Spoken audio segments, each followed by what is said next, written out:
और दिल्ली दोनों जगहों पर वोटिंग खत्म हो चुकी है और अब समय है एग्जिट पोल का। बिना देर किए हमारे साथ आज वरिष्ठ पत्रकार केपी मलिक जी हैं और भरत जी हैं। सबसे पहले केपी मलिक सर आपके पास चलूंगी, क्या कहता है आपका एग्जिट पोल? दिल्ली कौन जीत रहा है? मिल्कीपुर में क्या हो रहा है, बोलिए। देखिए प्रज्ञा, एग्जिट पोल क्या कहता है ये तो चुनाव आयोग जानता है, राजीव कुमार जी जानते हैं और आपको भी पता है। बहुत सारे एग्जिट पोल में अलग अलग आंकड़े लोगों ने हरियाणा में दिए थे और फिर क्या हुआ वो सबको पता है। एग्जिट पोल जो आज बता रहा है लोगों का वो ये है कि भारतीय जनता पार्टी ने दिल्ली में कोई कोर कसर छोड़ी नहीं। आम आदमी पार्टी के जितने नेता थे, कोई हवलदार से उलझा हुआ था, कोई एसएचओ से उलझा हुआ था, कोई पुलिस पार्टी से उलझा हुआ था और भारतीय जनता पार्टी तमाम जगहों पे अपने खेल करने में लगी हुई थी। राष्ट्रपति भवन के गेट के पास जहां धोबी रहते हैं, बाकी दूसरे कर्मचारी रहते हैं, छोटे मोटे गरीब लोग रहते हैं जो आसपास काम करते हैं, उनको आज सुबह भी हरियाणा नंबर की एक गाड़ी में से कुछ लोग उतरे, वो पैसे बांटने का खेल कर रहे थे। वहां पैसा बट रहा था आज दिन में, और वो भी राष्ट्रपति भवन के पास। अगर इतने वीआईपी एरिया में इस तरह की चीजें चल रही हैं तो बाकी दिल्ली में क्या हुआ होगा। तो इस तरह की बहुत सारी चर्चाएं हैं कि जहां पुलिस प्रशासन और भारतीय जनता पार्टी जिस प्रकार से करती है, सब तमाम शाम दाम दंड भेद करने के बाद भारतीय जनता पार्टी ने कोई कसर नहीं छोड़ी है। और कई जगहों पे आम आदमी पार्टी के जो नेता हैं उनकी बॉडी लैंग्वेज बताती थी कि वो कहीं ना कहीं हताश और उदास है। कई जगहों पे बहुत अच्छा उनके लोग कर रहे थे। जैसा आपने उत्तर प्रदेश में देखा था कि जिस एरिया में आम आदमी पार्टी को अधिक वोट पड़ सकता था वहां पे बाधा डालने की कोशिश की गई, गलियों में बैरियर लगाए गए कि लोग इधर से ना आए, उधर से आओ, घूम के यहाँ आए, वो आए, परेशान करने की कोशिश की गई। तो वो तमाम पैटर्न जो पुराने पैटर्न है सब वही हुए, उसमें कोई नई चीज है नहीं। अब जो चुनाव समाप्त हो गया है, चुनाव समाप्त होने के बाद में अब बोर्ड इलेक्शन कमीशन के पाले में है। अब इलेक्शन कमीशन ये काउंटिंग कितने दिन में करता है। अब हम और आप यहाँ पे चलाते रहे कि भैया 55% हुआ है, 56% हुआ है, कहीं 52% हुआ है। असली आंकड़े तो अभी राजीव कुमार जी और उनका चुनाव आयोग देगा, वो कल सुबह देगा, परसों देगा, या 8 तारीख को 8 बजे देगा। वो तो वहां से आएगा असली आंकड़ा, कोई उसमें नई बात तो है नहीं। हरियाणा में क्या हुआ, आज तक आंकड़े आ रहे हैं। महाराष्ट्र के आपने देखा कि राहुल गांधी ने एक रिपोर्ट दी है कि 70 लाख से अधिक वोट बन गए पिछले 6 महीने के अंदर। तो ये तमाम चीजें जो भारतीय जनता पार्टी की, प्रत्यारोप का दौर तो हमने देखा कि मिल्कीपुर में भी नजर आया, दिल्ली में भी नजर आया, लेकिन क्या लगता है कि कितना प्रभाव डाल पाएगा, ये बताइए, कितना प्रभाव डाल पाएगा? देखिए प्रज्ञा, अगर हम इसको देखें जिस प्रकार से कांग्रेस एक्टिव हुई है उसमें कोई दो राय नहीं है कि जो आम आदमी पार्टी का विरोधी वोट है या भारतीय जनता पार्टी का खासकर जो विरोधी वोट है, वो वोट आम आदमी पार्टी में और कांग्रेस में बट गया है, जिसका सीधा सीधा नुकसान आम आदमी पार्टी को हुआ है। तो इसमें क्या है कि इसमें कांग्रेस को एक फायदा थोड़ा सा होगा। कांग्रेस की भले ही वो कहीं जीते ना जीते, लेकिन कांग्रेस की तमाम सीटों पे अच्छी वोट पड़ेंगी, उनका वोट फीसद अच्छा होगा। और कई जगह हमें उम्मीदें हैं कि कांग्रेस के कई उम्मीदवार बहुत अच्छे मतों से जीतेंगे। जैसे कि हम देखें कि कांटे की टक्कर मनीष सिसोदिया वाली सीट पे चल रही थी, वहां पे चर्चा ये है कि फराद सूरी पुराने कांग्रेस के कार्यकर्ता हैं, वो काउंसलर भी रहे, मेयर भी रहे, और उनके पुराने खानदान के कई सारे लोग कांग्रेस से जुड़े हुए लंबे समय से राजनीतिक परिवार है। और जंगपुरा का जो एरिया है, निजामुद्दीन उससे सटा हुआ एरिया है, नई दिल्ली के बिल्कुल पास का एरिया है, तो वहां पे बड़ी अच्छी संभावना फराद सूरी की बताई जा रही है। अगर ऐसे में कांग्रेस अपना खाता खोलती है और कांग्रेस की 5-7 सीटें आ जाती हैं, कहीं ये भी देखने को मिल सकता है हम लोगों को कि कहीं भारतीय जनता पार्टी को बाहर रखने के लिए आम आदमी पार्टी और कांग्रेस को एक साथ ना आना पड़ जाए। ये भी तरीका हो सकता है, क्योंकि इंडिया गठबंधन की दुहाई देते हुए अरविंद केजरीवाल ममता बनर्जी से राहुल गांधी को फोन कराएं, राहुल गांधी से सिफारिश करवाएं कि हमारी सरकार, तमाम कुछ भी आंकड़े हो सकते हैं। मजबूत कौन दिख रहा है भाजपा और आप में? आपको दिल्ली में मजबूत कौन दिख रहा है? देखिए भरत यादव, अगर आप देखेंगे भारतीय जनता पार्टी को आप हल्का किस रूप में देखते हैं? भारतीय जनता पार्टी के पास तंत्र है, यंत्र है। मंत्र भी है उनके पास। मेरा सवाल ये है, मजबूत किसको देख रहे हैं दोनों में से, आप या बीजेपी? मजबूत कौन दिख रही है आपको? नहीं, देखिए, अगर आप ग्राउंड रिपोर्ट की बात करेंगे तो आम आदमी पार्टी मजबूत है। अगर आप साम दाम दंड भेद की बात करेंगे तो भारतीय जनता पार्टी मजबूत है। अब मैं कौन से को मजबूत बताऊं, ये मुझे तो समझ में आ नहीं रहा। मैंने दोनों की आपको चीजें बता दी हैं, डिसाइड कर लीजिए आपको कौन मजबूत लगता है। मजबूत तो हरियाणा में कांग्रेस पार्टी बहुत ज्यादा मजबूत थी। भारतीय जनता पार्टी के तमाम नेता कह रहे थे हम हार रहे हैं, लेकिन रिजल्ट क्या हुआ वो भी तो आपको देखना होगा ना। तो ग्राउंड पे जी भरत जी, आपने भी मिल्कीपुर का चुनाव पूरा कवर किया, एक एक आप पोलिंग बूथ पर गए, आपने ग्राउंड की क्या रिपोर्ट है वो दर्शकों को बताई। अभी क्या देख रहे हैं, दिल्ली का चुनाव भी खत्म हो गया, वोटिंग हो गई, आपका एग्जिट पोल क्या कहता है? देखिए, दिल्ली के बारे में मैं तो केपी मलिक सर से पूछ रहा था कि दिल्ली में, क्योंकि उनका निवास है वहां पर, और कौन जीत रहा है मुझसे ज्यादा बेहतर बता सकते हैं। लेकिन लोगों के अनुमान के मुताबिक आम आदमी पार्टी, आज मैंने एक वीडियो किया, जो फलौदी का सट्टा बाजार है वो भी आम आदमी पार्टी को भले ही एक सीट से एज दे रहा है, लेकिन वो दे रहा है, और जनता भी और लोग भी और गोदी मीडिया भी भले ही एक सीट से एज दे, लेकिन वो अभी तक देती हुई दिखाई दे रही है। दिल्ली का क्या है, केपी मलिक सर ने समझाया। मिल्कीपुर का क्या है, मैं जड़ से आपको बता सकता हूँ। जड़ से लेके बुनियाद ऊपर तक कौन हारेगा कौन जीतेगा वो भी मैं आपको बता सकता हूँ, सब बता सकता हूँ। देखिए, मिल्कीपुर की जो स्थिति है वो स्थिति ये है कि आज की तारीख में भारतीय जनता पार्टी जमीन पर चुनाव न लड़के भारतीय जनता पार्टी की जगह एक और सब्स्टिट्यूट खड़ा कर दिया गया है, जिसका नाम है प्रशासन। उस प्रशासन में आते हैं सीओ, एसपी, हवलदार, दरोगा, कांस्टेबल और इस तरीके के सारे लोग, डीएम, एसडीएम, इस तरीके के लोग आते हैं। आज मिल्कीपुर के भीतर चुनाव लड़ता हुआ यही भारतीय जनता पार्टी की पैरेलल की ये जो बॉडी है, ये चुनाव लड़ते हुए हमें दिखाई दी। मिल्कीपुर में के जो जातिगत आंकड़े कहते हैं वो ये कहते हैं कि समाजवादी पार्टी का अपर हैंड है, और मिल्कीपुर में जो सत्ता की मजबूती और सत्ता की पावर पहुंच वाले आंकड़े कहते हैं, वो कहते हैं कि भारतीय जनता पार्टी मजबूत है। आज की तारीख में मैं आपको उंगली पर बता देता हूं प्रज्ञा जी, आज की तारीख में एक भारतीय जनता पार्टी का सबसे लॉयल वोटर है, वो वोटर है क्षत्रिय समाज। भारतीय जनता पार्टी के साथ पूरे 100% जा रहा है, कोई डाउट नहीं है। एक 1 पॉइंट हो गया भारतीय जनता पार्टी का। 1 पॉइंट समाजवादी पार्टी का ये है कि यादव समाज पूरी तरीके से समाजवादी पार्टी के साथ जा रहा है, एक एक पर स्कोर यहाँ पर होता है बराबर दोनों में। अगले पॉइंट पर चलेंगे तो भारतीय जनता पार्टी के साथ में मौर्य समाज, लगभग मौर्य समाज भारतीय जनता पार्टी के साथ गया है मिल्कीपुर के भीतर। तीसरे पॉइंट पर दूसरे पॉइंट पर आप देखेंगे तो मुस्लिम समाज समाजवादी पार्टी की तरफ गया है। चौथे पे चलेंगे तो पाल वोटर अच्छी खासी संख्या में है। पाल वोटर के भीतर बड़ा बिखराव दिखाई दिया है। पाल वोटर लगभग 50-50 की संख्या में जाता हुआ दिखाई दे रहा है समाजवादी पार्टी और भारतीय जनता पार्टी की तरफ में। अब आगे आप पढ़ेंगे तो आगे अब दो समाज बचते हैं। एक समाज बचता है ब्राह्मण समाज और एक समाज बचता है दलित समाज। ब्राह्मण समाज अभी तक ये था कि पूरा भारतीय जनता पार्टी के साथ में जाता हुआ दिखाई दे रहा था, लेकिन वोटिंग वाले दिन हमें ये दिखाई दिया कि ब्राह्मण समाज भारतीय जनता पार्टी के साथ पूरा नहीं गया है। पवन पांडे और दूसरे कई नेताओं की वजह से ब्राह्मण समाज मिल्कीपुर के भीतर लगभग भारतीय जनता पार्टी से 10-15% छिटक कर समाजवादी पार्टी की तरफ आया है। और आज जब मिल्कीपुर में कोई नहीं बोल रहा था, जब मिल्कीपुर के भीतर सब मुकदमा लगने की वजह से चुप हैं, जब वो ये नहीं बता रहे हैं कि उन्होंने किधर वोट किया, ये जरूर बता रहे हैं कि भैया भीतर सारा मामला चला है। अब 8 तारीख का मालूम चली भाजपा का, 8 तारीख का भाजपा को पता चली कि मिल्कीपुर के लोग क्या किए हैं, मिल्कीपुर में अहन घाव दिए हैं, ये बोल रहे हैं भाजपा को। खैर, लेकिन एक समाज ब्राह्मण समाज है जो पूरा भारतीय जनता पार्टी के साथ नहीं गया है, जो जाना चाहिए था।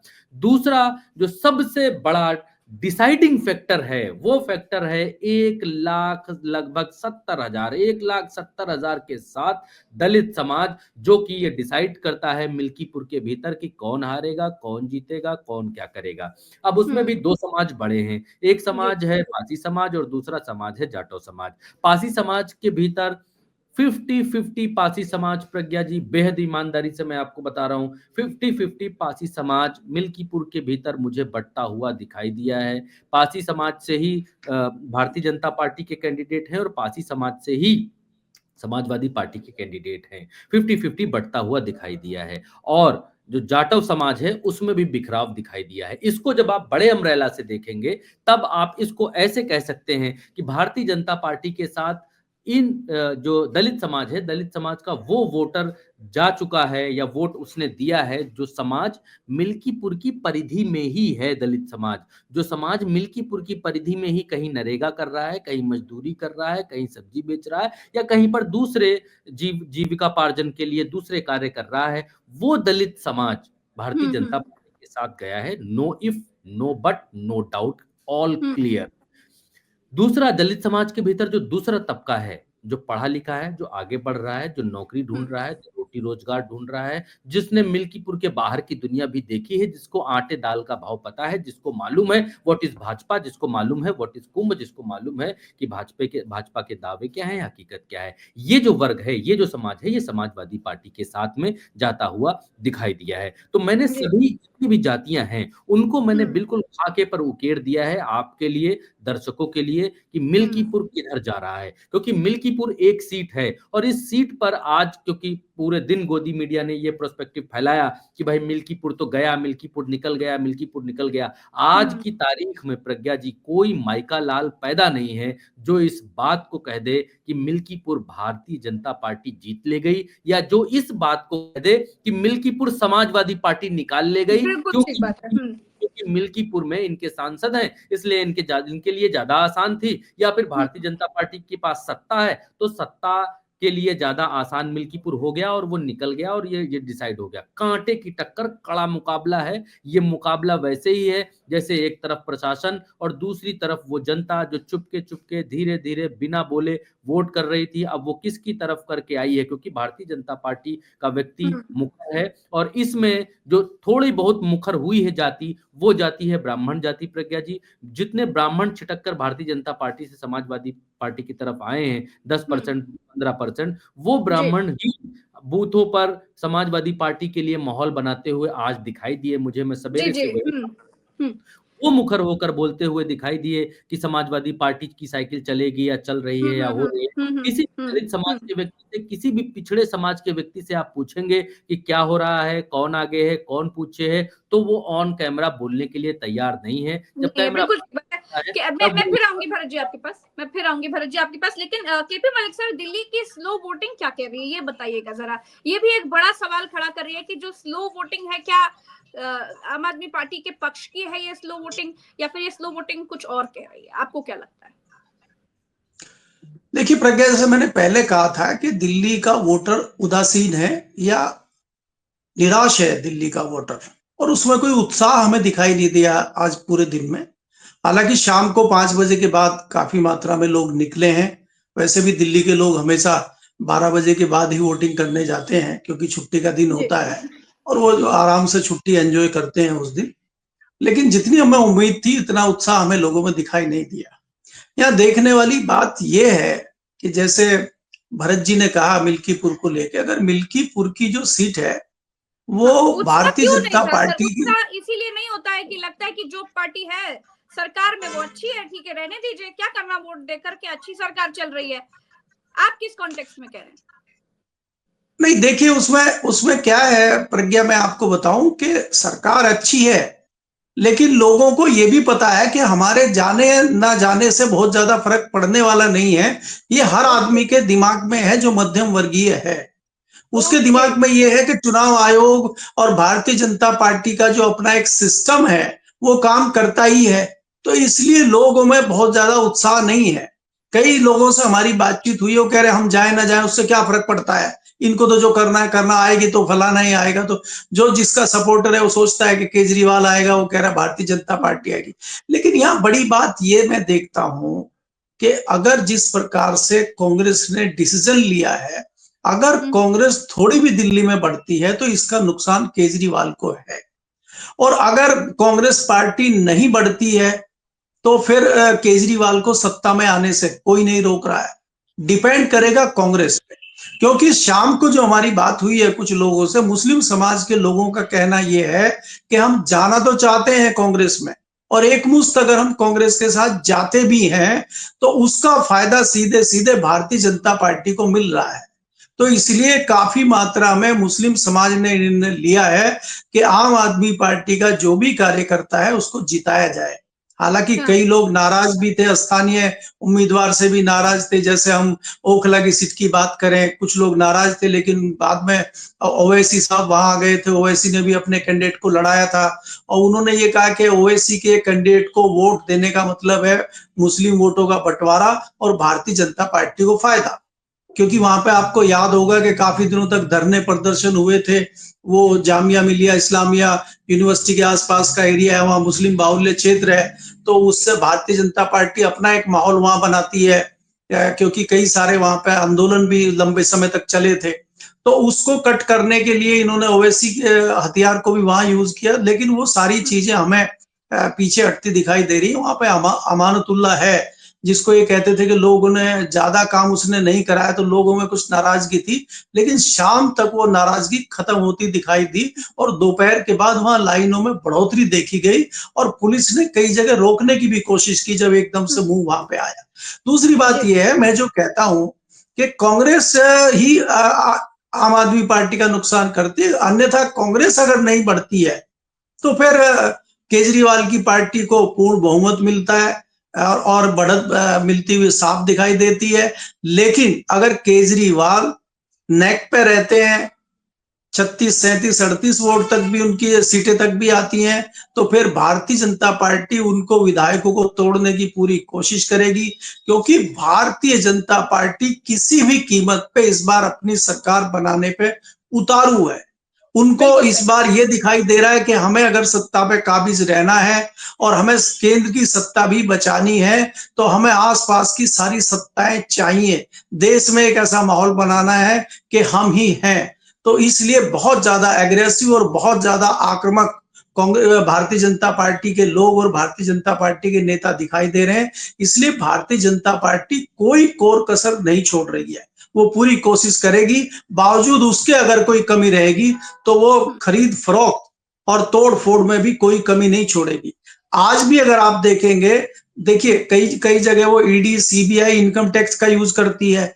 आज के दिन उन्होंने पुलिस प्रशासन का भरपूर उपयोग किया है। पुलिस प्रशासन किसके अंडर आता है ये भी आप जानते हो। तो इसलिए भारतीय जनता पार्टी किसी भी हथियार को उपयोग करने से चूक नहीं रही है। भारतीय जनता पार्टी अपने सारे हथियार तैयार करते हुए आगे बढ़ रही है।